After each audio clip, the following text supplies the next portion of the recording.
नमस्कार, मराठी अपडेट गुरु या यूट्यूब चॅनलवर मी ओमकार. संपूर्ण महाराष्ट्रातील ज्या लाडक्या बहिणी आहेत एस टीमधून प्रवास करतात, त्यानंतर ज्येष्ठ नागरिक असतील, त्याचबरोबर इतर एस टीमधून सवलत घेणारे लाभार्थी असतील, तर यांच्यासाठी मोठे अपडेट. आपण यापूर्वीच सांगितलं होतं की NCMC कार्ड आहे, एस टीतून जर प्रवास करायचा असेल आणि तुमचा हाफ तिकीट असेल किंवा जे काही कन्सेशन असेल किंवा ती सवलत असेल ती मिळण्यासाठी NCMC कार्ड आहे ते आता कंपल्सरी करण्यात येणार आहे. तर या संदर्भातलं महाराष्ट्राचं जे तर या संदर्भात एस टी विभागाचं एक परिपत्रक प्रसिद्ध झालेलं आहे आणि याच्यामध्ये स्पष्ट सांगण्यात आलेलं आहे की 1 ऑगस्टपासून संपूर्ण महाराष्ट्रातील जे सवलतधारक आहेत, लाडक्या बहिणी आहेत, त्याचबरोबर ज्येष्ठ नागरिक आहेत, तर यांना NCMC कार्ड असल्याशिवाय तिकिटामध्ये लक्षात घ्या सवलत मिळणार नाही आहे. म्हणजेच काय, तर 1 ऑगस्टपासून काय होणार आहे की तुमच्याकडे जर NCMC कार्ड नसेल तर तुम्हाला फुल फेअर म्हणजे जे काय प्रवासाचे फुल भाडे असते ते तुम्हाला द्यावं लागणार आहे. त्यामुळे संपूर्ण महाराष्ट्रातील जे सवलतधारक आहेत, लाडक्या बहिणी आहेत,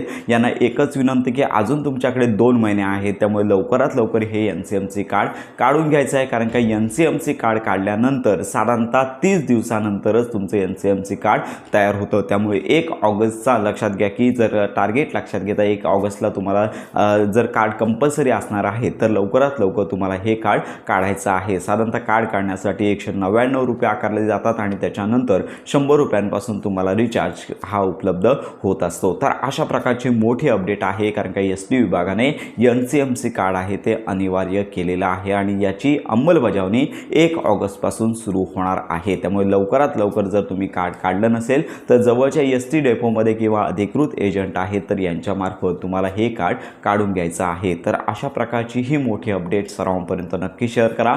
योजनांसंदर्भात खात्रीशीर माहितीसाठी आपल्या मराठी अपडेट गुरु या यूट्यूब चॅनलच्या कनेक्टमध्ये राहा.